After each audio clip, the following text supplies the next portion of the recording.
I just watched the finale of The Amazing Digital Circus, and it is probably one of the most surprising finales I have ever watched. It subverted my expectations, but it probably shouldn't have.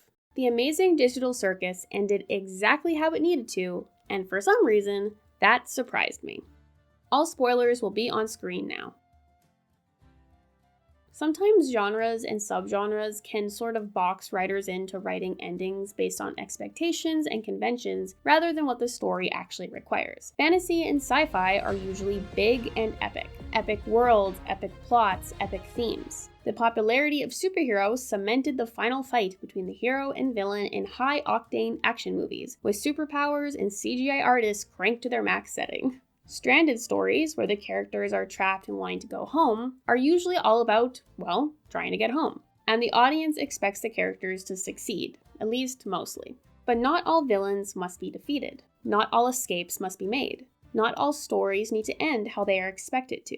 And to actually respect that as a writer and audience can be difficult when it's not the easy path or expected path for the story to go. But I think it's perhaps the greatest responsibility of the writer to, above all else, respect their story and characters. And that doesn't always look like Peter Parker refraining from killing the Green Goblin or Katang becoming canon. Still salty about that last one.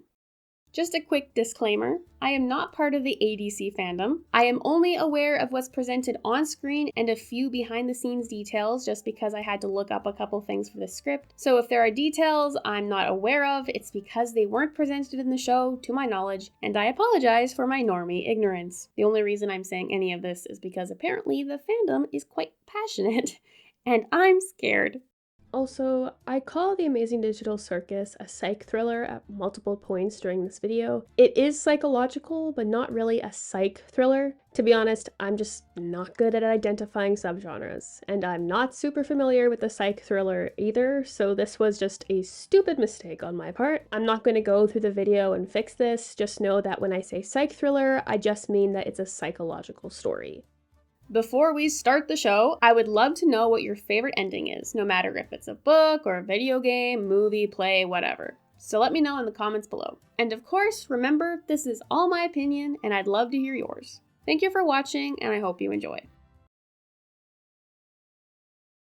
So, because I'm going to be talking a lot about the Amazing Digital Circus in this video, here is a quick summary for those who aren't familiar. The Amazing Digital Circus is about Pomni, Ragatha, Kinger, Jax, Gangle, and Zooble, a group of people who appear in a digital circus world run by an AI called Kane. I call the main 6 characters the protagonists because it's easier to refer to them as a collective, but Pomni is the protagonist. He makes them go on all these crazy adventures while refusing to tell them how or why they are in the circus. These adventures reveal the inner struggles of the characters, struggles that are very tangible threats to their lives because if their mental state deteriorates enough, they will abstract, essentially turning into mindless monsters that cannot be cured. The show is centered around their growing relationships, their mental well-being, and the slow realization that there just might not be a way out.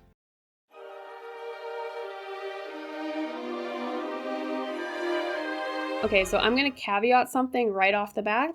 I think most stories can end in multiple ways. I don't really believe in the one perfect ending. I mean, if you're a talented enough writer, you can probably make like 3 different endings work within the themes and characters and plot. But for the sake of this video, we're just going to focus on that coveted ideal ending.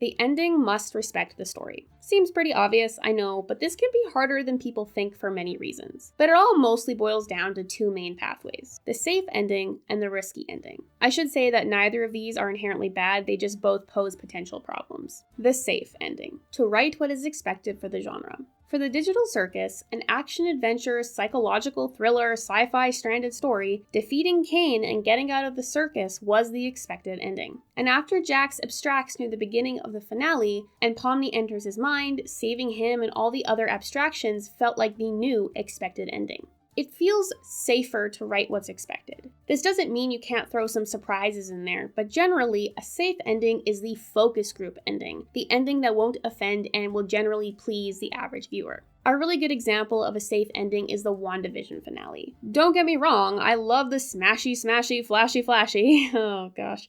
at the end of superhero stories, and I love redemption arcs, but WandaVision, a mystery and psych thriller where the protagonist is keeping an entire town brainwashed, and probably the most unique MCU project to date, shouldn't have ended with a superpowered beatdown and a twist villain that allows Wanda to redeem herself. That was the expected ending, not because we expected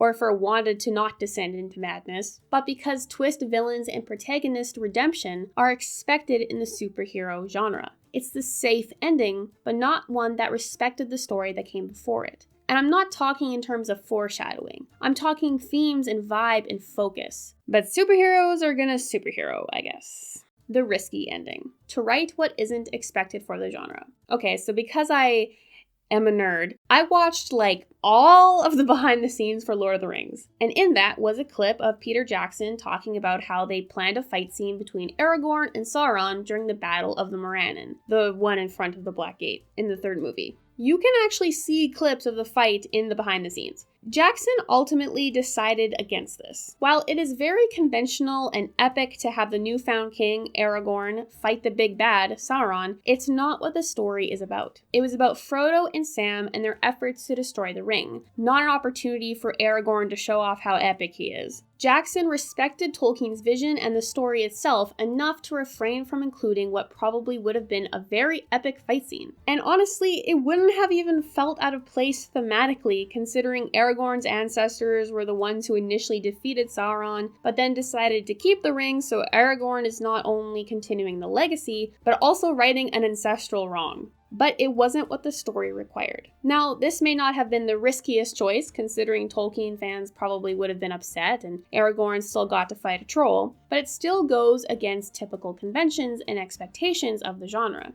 Maybe a better example, still Lord of the Rings, because it's me, is the discourse about how most of the Fellowship doesn't die and that doesn't feel realistic. Nowadays, yeah, 8 out of 9 of the main cast still being alive is kind of abnormal in epic fantasy. It wasn't necessarily when Tolkien wrote it, but now it's very common for main characters to die. So to write an adult fantasy where most characters are still alive and intact is probably a bit risky, especially if you're leaning towards a more realistic take on war or whatever you're writing about.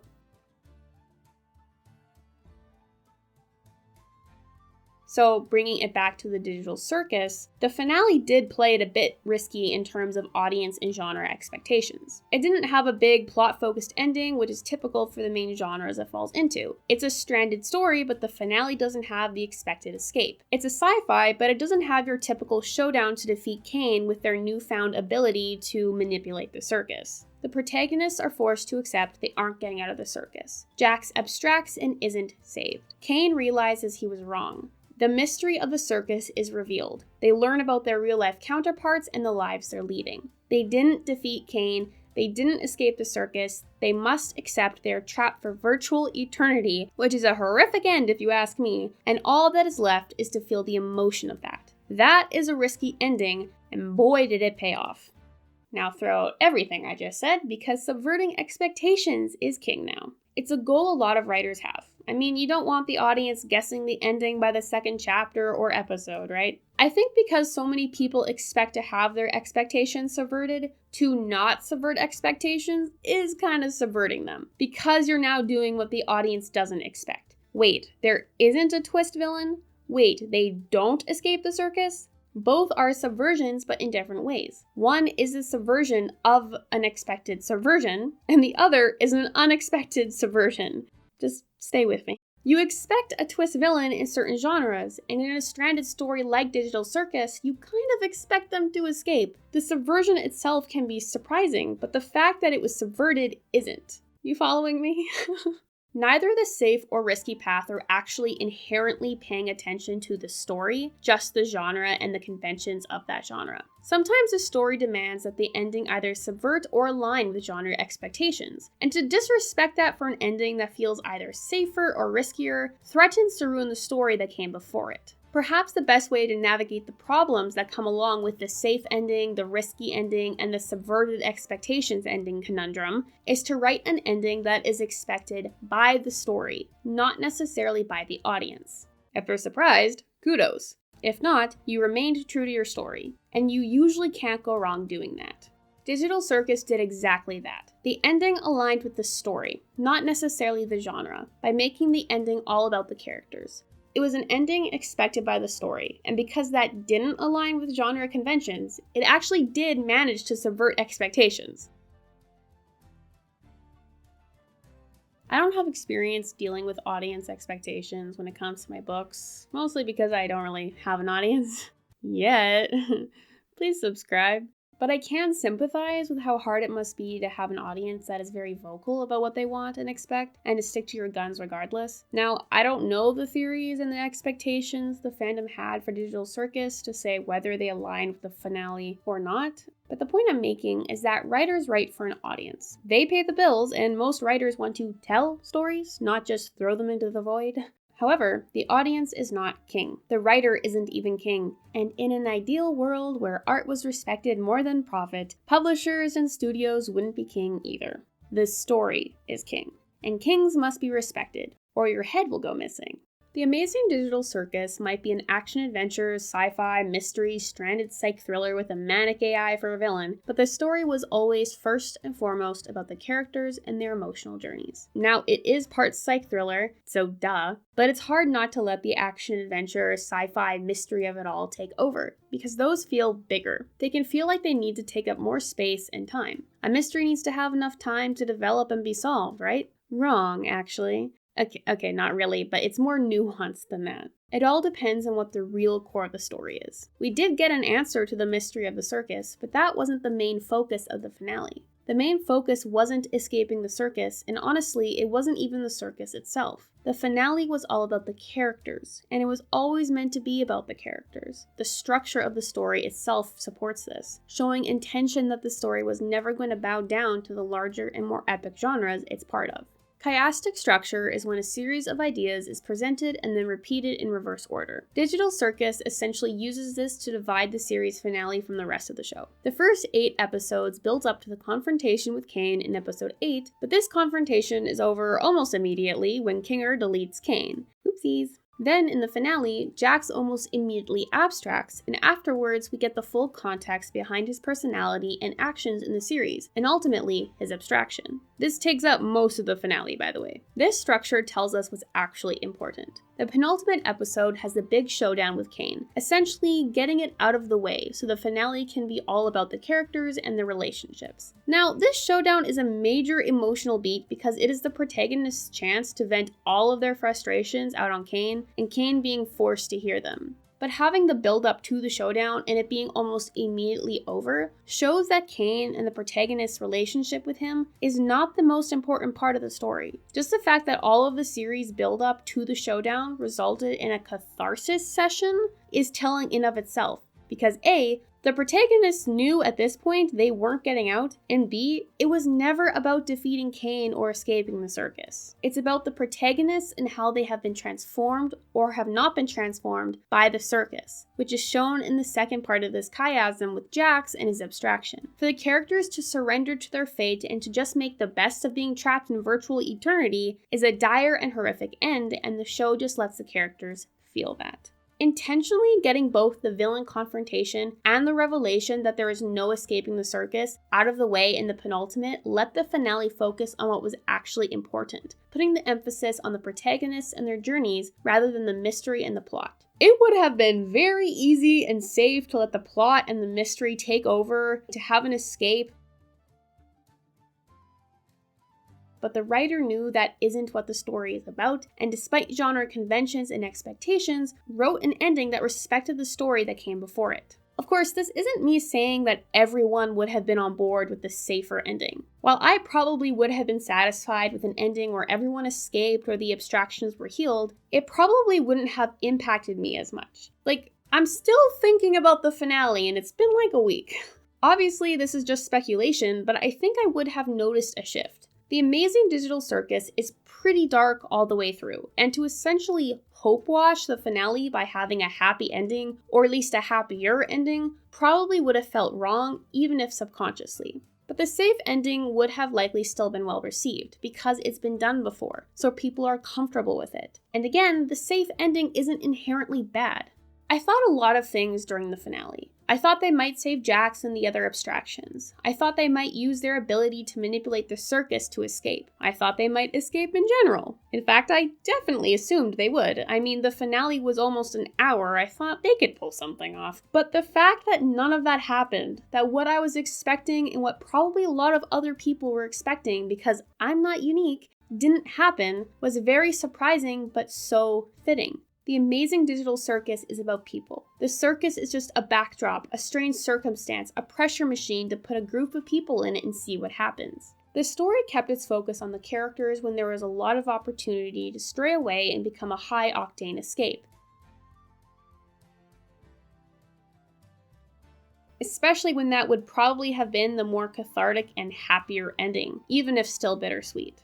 The Amazing Digital Circus sticking to its guns and writing a finale that respected the story is the decision I very much appreciate as the audience, and one I very much respect as a writer.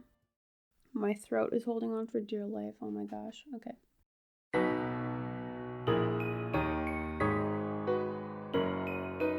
Character arcs are stories in of themselves. They are the saga of change a character undergoes over the course of a story. Just like the story the character is a part of, the ending of a character arc must respect the arc itself.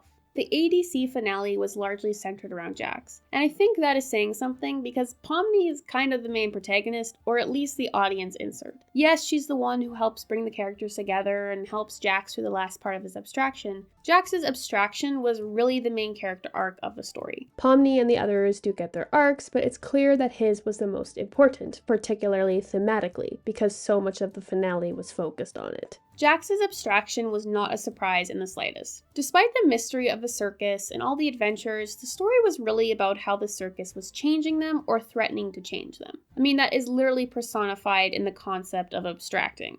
Jax is the character that allows the circus to change him for the worse, compounded upon a bunch of trauma, of course. He spends most of the series slowly becoming more mentally unstable and isolated from the group, resisting pretty much every offer of help and friendship the group, especially Pomni, gives him. The final straw comes in the penultimate when the group learns there is no way out of the circus and Kinger deletes Kane, leaving them basically screwed. The other characters accepted their fate, but Jax just couldn't. This tips him over the edge and he finally abstracts. Abstraction is irreversible. As I said earlier, I thought after Jax abstracted that the characters might find a way to bring him and the other abstracted characters back. I was particularly convinced of this when Pomni manages to enter Jax's consciousness before it completely abstracts and interacts with him. But when she finds him, she doesn't save him. He says he did this to himself and that it's too late, and she just stays with him until the last bit of his consciousness collapses. I think the writer did that on purpose. I think they knew what they were doing. Though it was super depressing, I appreciated that the abstractions weren't cured. There are consequences to every action. That's really what a story is. The fact that Jax wasn't saved respected the story, and his ending respected his story. The other characters reached out to him, but he didn't reach back. They tried, but he didn't. It's hopeless and dark and you don't want to believe it, but sometimes it is just too late to save people or to be saved, and Jax's story understands this. I should clarify that I believe as long as a person is alive, they can be saved. This is obviously a fantastical situation, but it still speaks to the fact that if someone doesn't want to be saved, they won't be. Sometimes people just dig holes that they refuse to get out of. I'll be real, this surprised me. Not the fact that he abstracted, but the fact that he wasn't ultimately saved. I think a lot of stories tend to save the character who is on the edge. In Lord of the Rings, Sam saves Frodo from letting go and falling into Mount Doom. In Arcane, Jinx becomes less mentally unstable over Season 2, and her death, though kind of self-inflicted, is not because she wants to die, but is a self-sacrifice. I'm not saying it's inherently hope-washing to have a character become mentally healthier, but I think having the ideal ending to a very severe and potentially tragic situation is more leaned towards in fiction because it's more hopeful. Not everyone gets pulled out of the hole or manages to crawl out. The Digital Circus didn't hope-wash Jax's story, and I appreciate that.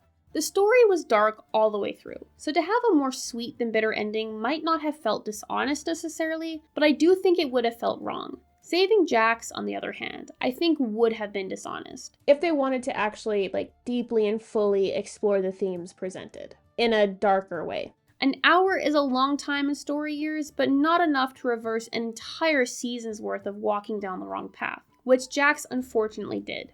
If they had saved him in the abstractions, it may have felt good for the audience, but hope washing usually does feel good because it's the ideal outcome. But that doesn't mean it would have been honest.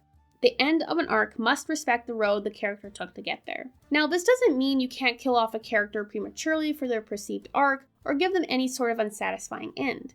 In my opinion, as long as the character and story themes go with the ending, then it can work. A character arc doesn't necessarily need to actually finish. I think endings can be satisfyingly unsatisfying or vice versa. Of course, these endings are harder to pull off, but not impossible. I think a pretty good example of this is L from Death Note. I haven't watched it in a while, but I don't remember feeling unsatisfied by his death. He definitely died prematurely. It wasn't satisfying for his character or the story, but I do think it worked within his dynamic with the protagonist Light. Yeah, everyone probably wanted their back and forth to last up to the finale, and that would have been a safer ending for the character and the story itself. But remember, there is no ideal ending, and I do think this still works thematically. I think while it was kind of a death sentence for the second half of the show, character-wise, giving Light such a massive win halfway through probably made his god complex even worse, which is the whole driving factor for the story.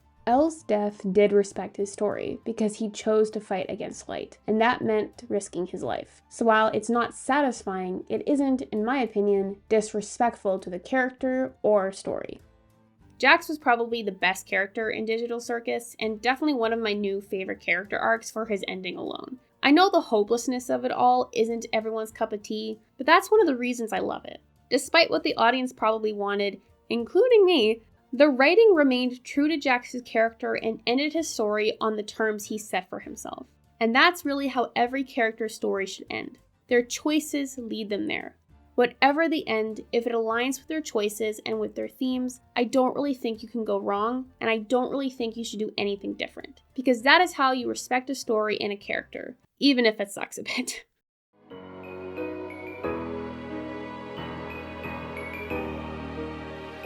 Our expectations are trained on what we consume.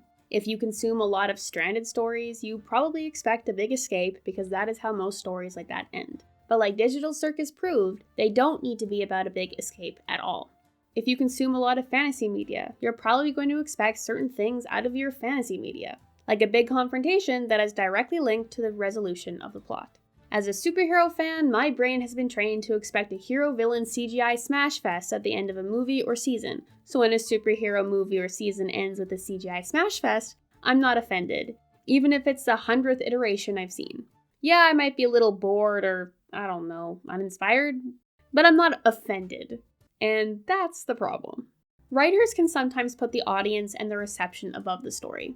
They want to please as many people as possible because that is usually the more financially viable option. They can't always risk taking the story in an unexpected direction or writing an ending that doesn't fit perfectly into the genre. And again, subverting expectations only counts if the audience isn't trained to expect their expectations to be subverted, and many of us are.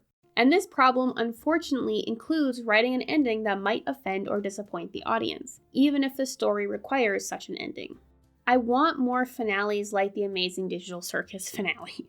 No, I don't want every story to end with an emotional beatdown. Okay, I do. Yeah, I do.